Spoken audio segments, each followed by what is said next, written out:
GTA 6 se venderá en caja, pero sin disco. Stop Killing Games acaba de recibir una respuesta decepcionante desde Europa. Y mientras tanto, los juegos siguen volviendo por todas partes. Crazy Taxi, Spyro, Ocarina of Time, Resident Evil Verónica y mucho más.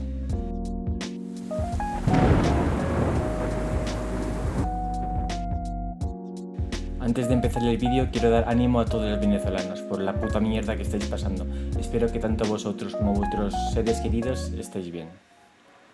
Hoy tenemos un vídeo que de primeras parece una mezcla de muchas cosas. Crazy Taxi, Xbox, Spyro, Saviors, Space Invaders, Hitman, Virtua Fighter, Stop Killing Games, GTA 6, Ocarina of Time, Resident Evil Verónica, Sonic y hasta un evento musical con Nobuo Uematsu en Valencia. Y todo está unido en una misma idea. El pasado del videojuego está volviendo, pero no siempre está en nuestras manos. A veces vuelve como secuela, a veces vuelve como remake, a veces es un producto hecho por la comunidad, homebrew, y otras veces vuelve en una caja sin disco, una licencia o un servicio que depende de que alguien no apague un servidor. Y os dejo desde ya con la pregunta para comentarios. Si compráis un juego en una caja, ¿os parece bien que dentro solo venga un código, el famoso Code in a Box? Quedaos hasta la noticia para reflexionar porque hoy vamos a hablar de la respuesta que ha dado la Unión Europea a la iniciativa Stop Killing Games. Y además lo vamos a ligar con todo lo que ha pasado con GTA 6. Me parece que es el tema más importante que tenemos a día de hoy en el mundo del videojuego. Vamos al lío.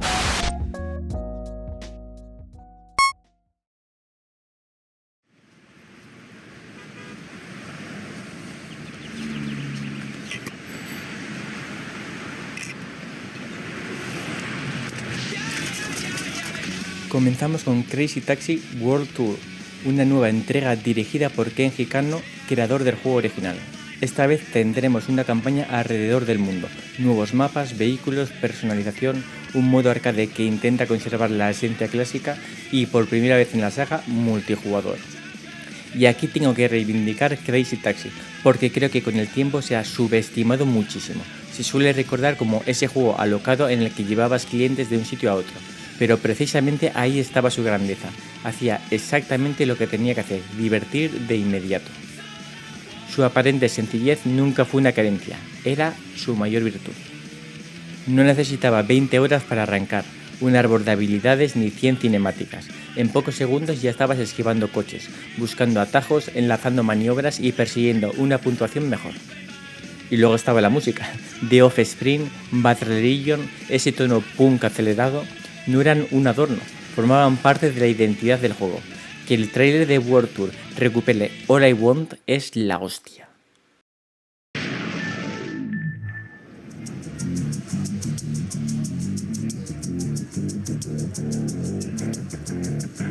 Microsoft celebra los 25 años de Xbox con la Xbox Series X25 Limited Edition, una versión translúcida en el verde clásico de la marca. Internamente sigue siendo una Xbox Series X de 1 TB. No hay más potencia ni una función revolucionaria. El atractivo está en el diseño. La carcasa transparente, la X iluminada en verde, el logotipo del aniversario y un mando con botones ABXY. Y esta noticia me parece más interesante por lo que simboliza que por la propia consola. Xbox nació en 2001 como la marca nueva, agresiva y moderna que quería plantarle cara a Nintendo y PlayStation. Ahora ya tiene 25 años y Microsoft empieza a presentar aquella primera etapa como patrimonio nostálgico. Es decir, Xbox ya no solo vende futuro, también vende pasado. La máquina que para muchos sigue pareciendo la consola nueva ya tiene una generación entera de jugadores adultos recordando Halo, Project Gotham Racing, Fable, Jet Set Radio Future o aquellas partidas en red de principios de los 2000. La consola saldrá en noviembre, pero todavía no se han confirmado precio, número de unidades ni distribución.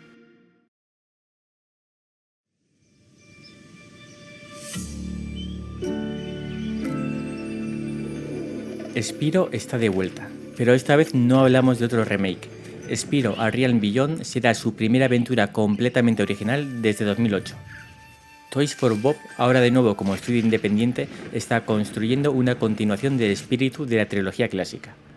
Tom Kenny vuelve como una de las voces históricas de Spyro. Habrá mundos nuevos y el vuelo tendrá mucho más protagonismo. No será únicamente planear desde una altura, sino volar libremente, ganar velocidad, utilizar corrientes de aire y emplear el fuego para interactuar con el entorno. Llegará en 2027 a Xbox Series, PlayStation 5, Switch 2 y PC. Y creo que el potencial de una noticia así va bastante más allá de las ventas. Este tipo de aventuras alegres, coloridas y accesibles cumplen casi una función medicinal en sentido emocional. Un juego como este puede ofrecernos algo muy valioso, un mundo amable al que entrar, unos personajes reconocibles y una aventura nueva que no intenta recordarnos constantemente que nos hacemos mayores.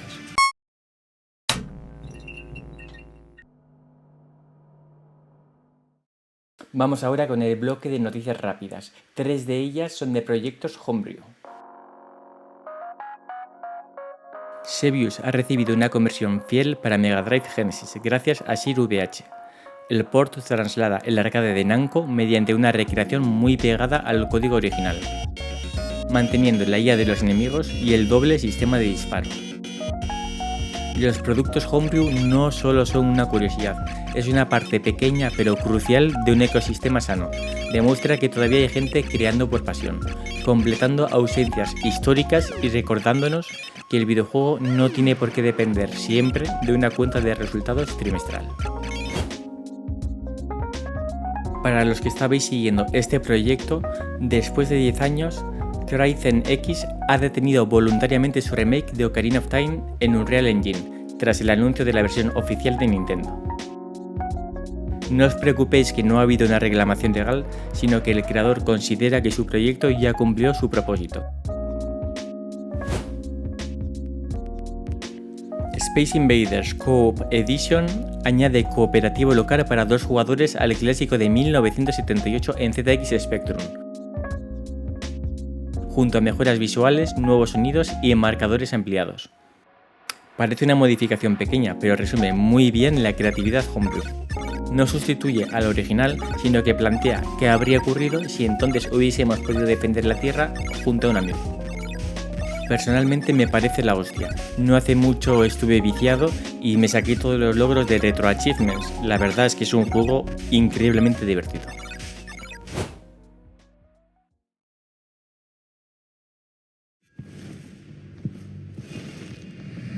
Never trust anyone.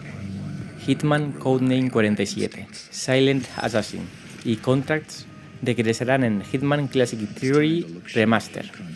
La colección actualizará modelos, iluminación y texturas, e incluirá funciones modernas como modo fotografía. Me parece especialmente acertado conservar estos primeros Hitman, porque la saga no empezó directamente en World of Assassination. Tuvo una etapa más áspera, más extraña y menos cómoda, pero necesaria para entender cómo se construyó el Agente 47.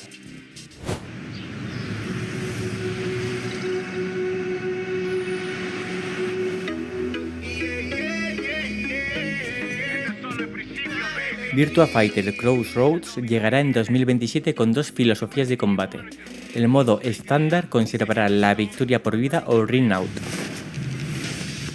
mientras que Uprising reintroducirá oportunidades dinámicas de remontada y sistemas ofensivos y defensivos nuevos. Es un equilibrio complicado, atraer a jugadores nuevos sin desdibujar una saga construida sobre precisión, distancia y lectura de rival. Si alguien puede intentarlo, es un equipo que parece entender que Virtua Fighter no necesita convertirse en Tekken para volver a ser relevante. Me encantaría saber qué piensa Yu Suzuki de esta nueva entrega. Y ahora llegamos a la noticia para reflexionar. La Comisión Europea ha dado una respuesta institucional a Stop Killing Games.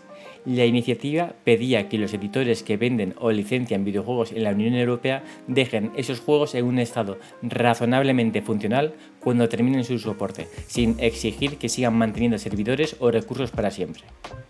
La Comisión reconoce el problema, pero considera que una obligación legal general para mantener todos los juegos jugables sería desproporcionada. En su lugar, propone explorar junto a la industria un código de conducta autorregulado sobre el final de vida de los videojuegos. con más transparencia para el consumidor y posibles colaboraciones con instituciones culturales. Y justo cuando discutimos qué pasa con los juegos al final de su vida, aparece otro caso que habla del principio de esa vida comercial. GTA 6 se venderá en tiendas dentro de una caja, pero al menos en su lanzamiento no incluirá un disco físico, incluirá solamente un código de descargas. Dos problemas pero una misma tendencia, cada vez pagamos más y controlamos menos.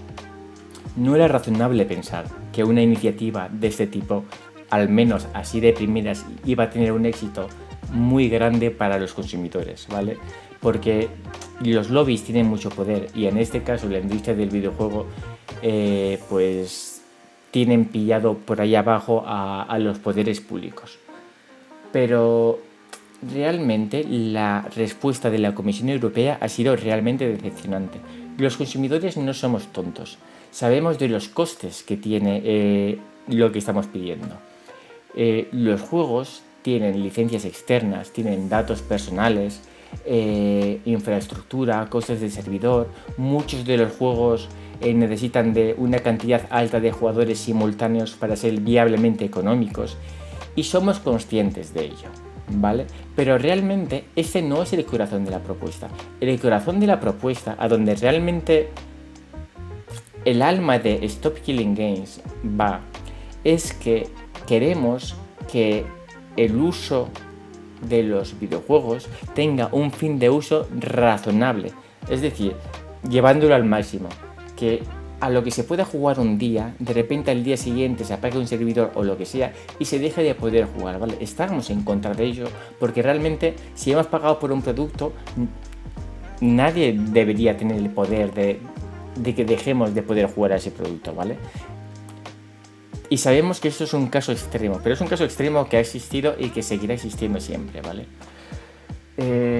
La respuesta de la Unión Europea ha sido muy decepcionante porque lo que ha dicho es que debido al marco legal que existe, no se puede hacer gran cosa porque nosotros cuando estamos gastando dinero en algo, pues realmente quien pone las reglas de uso son las empresas, obviamente, tiene sentido. Y por tanto, si nosotros aceptamos ese contrato, no se puede hacer nada. Pero oye, o sea, es que realmente lo que estamos pidiendo es que se cambie esas reglas de uso, ¿vale? Lo que estamos pidiendo es que, de alguna manera, la Unión Europea pueda intervenir y hacer un nuevo marco legal para darnos un poco más de derechos a nosotros los consumidores. Lo que está pasando es que el equilibrio actual entre empresas y consumidores está fallando. Los consumidores cada vez tenemos menos poder. Esto solo va a llevar a que cada vez más las empresas se sientan que tienen el poder y nos vayan a perjudicar directamente. Si no hay nada de manera legal que les penalice cuando ejerzan malas prácticas, lo van a seguir haciendo.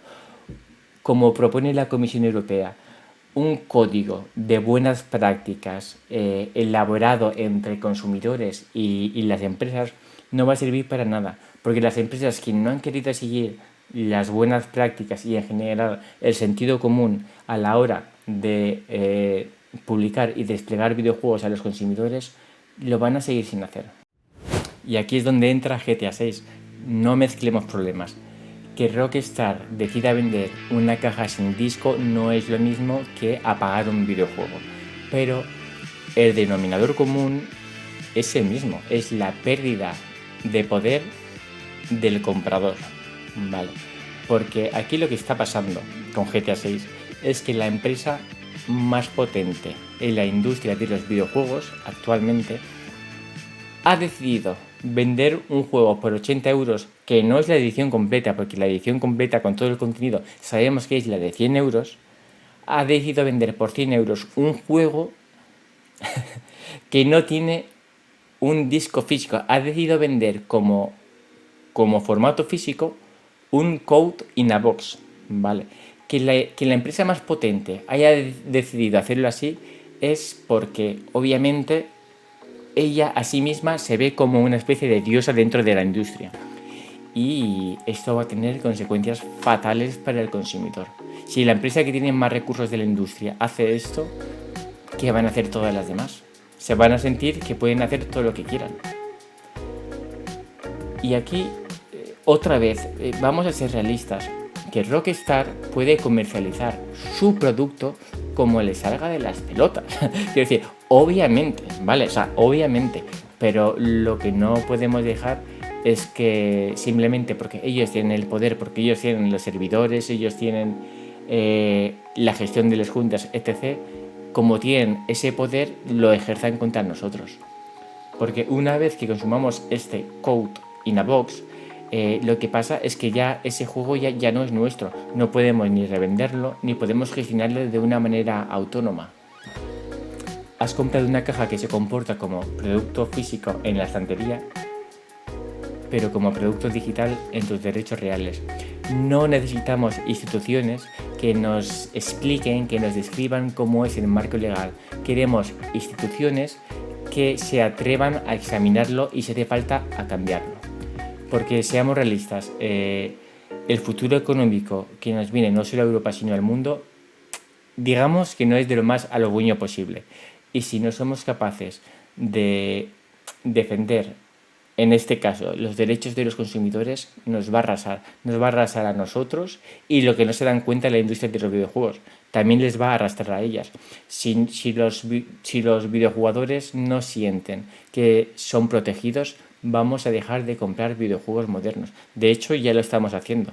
Parte del problema de lo que está sucediendo es que estamos dejando de confiar en las marcas. Y ya acabando con la reflexión, me gustaría saber qué pensáis vosotros. Me gustaría saber si soy yo que se me está yendo la olla con este tema, o si también algunos de vosotros pensáis de esta manera. Dejadlo en los comentarios y lo debatimos un poco, ¿vale? Me va a gustar mucho saber vuestro punto de vista. Y también mencionar que antiguamente, que en el canal, yo que sé, hace unos meses ya se publicó qué se pedía con esta iniciativa, ¿vale? Con Stop Killing Games. Os voy a dejar el enlace, no, va a estar aquí arriba, ¿vale? O sea, echadle un vistazo porque realmente es un vídeo muy interesante.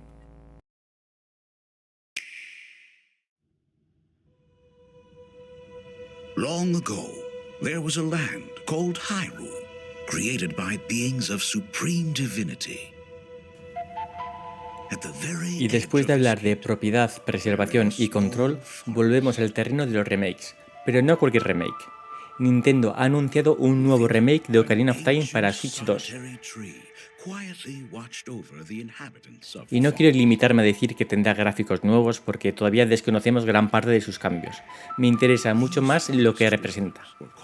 Ocarina of Time no es simplemente un juego antiguo, al que le vendría bien una actualización.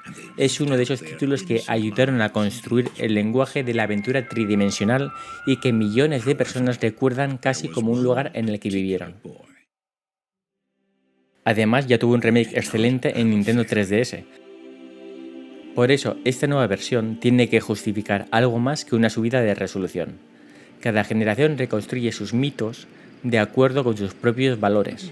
Cambia el ritmo, la cámara, la interfaz, la accesibilidad e incluso la forma de presentar el mundo.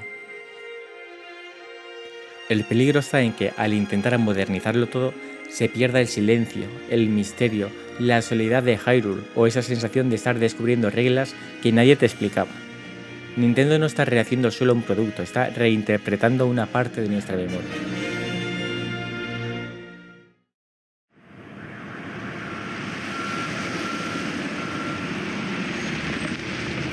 Y junto a ese remake tenemos Resident Evil Verónica, la nueva versión de Code Verónica, completamente en tercera persona y construida con el fabuloso Resident Evil Engine. Aquí el contexto es casi el contrario. Ocarina es un monumento que Nintendo vuelve a tocar. Code Verónica es una pieza esencial que Capcom llevaba demasiado tiempo dejando fuera de su gran cadena de remakes. Una nueva versión debe justificar por qué vuelve. Ocarina tiene que demostrar que puede aportar algo sin borrar su misterio. Verónica tiene que reparar una ausencia y devolver a Claire, Chris y Wesker el capítulo que les faltaba en la historia moderna de Resident Evil. Son dos remakes, pero representan dos áreas distintas. Uno tiene que respetar un mito. El otro tiene que rescatar un eslabón perdido. Y acabamos ya con las noticias culturales. Realmente contenido Happy birthday, Sonic! We are celebrating 35 years of Sonic today. Let's go!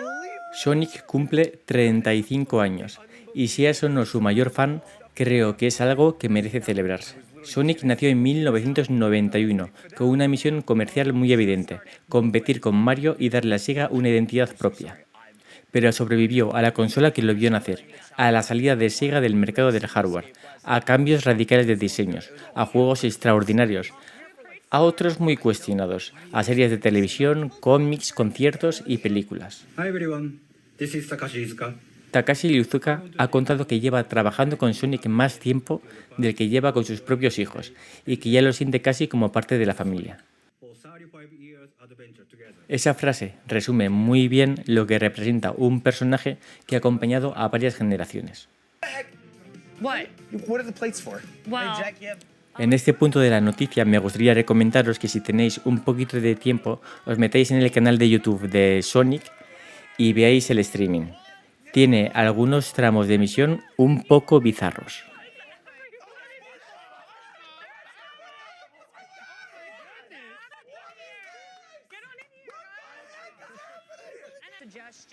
Para algunos fue Mega Drive, para otros Sonic Adventure, para otros las películas y para otros su música. Pero el personaje sigue corriendo y sigue encontrando niños que lo descubren por primera vez.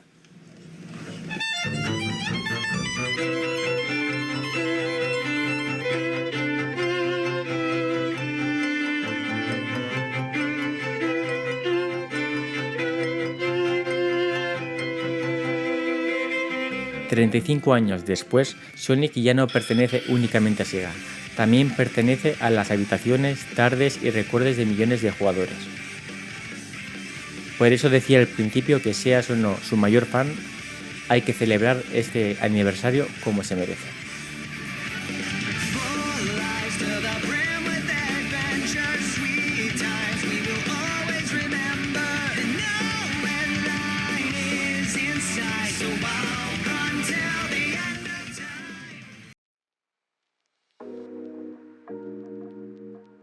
Y cerramos con una noticia de la que creo que debemos sentirnos orgullosos.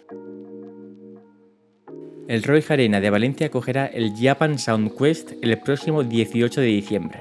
Nobuo Uematsu ofrecerá en España el espectáculo completo de Kon-Tiki Show, acompañado por músicos como Chihiro Fujioka y Miki Okamiya. También participarán dos compositores extraordinarios, Kumi Tanioka, vinculada a Final Fantasy IX y Crystal Chronicles, y Noriyuki Iwadare, autor de música para Grandia, Lunar, Ace Attorney y muchas otras obras. Y que un evento de esta escala nazca en Valencia no es una tontería. Durante demasiado tiempo en España hemos asumido que para vivir encuentros así había que viajar a Japón, Londres o París. Tener en España una iniciativa propia impulsada por comunidades y profesionales vinculados al videojuego japonés demuestra que aquí también existe público, conocimiento y capacidad organizativa. Por cierto, si a alguien le interesa, la web también está en Albez. Buen detalle. Al principio os preguntaba a ver si GTA 6 le daba la razón a Stop Killing Games. Después de todo lo que hemos visto, creo que la respuesta no es simple, pero sí preocupante. Y quizás este sea el debate de nuestra generación. No solo qué juegos queremos recuperar, sino de qué manera queremos conservarlos. Y hasta aquí hemos llegado. Si os ha gustado el vídeo, dadle like, suscribíos y nos vemos en el siguiente vídeo. Hasta luego.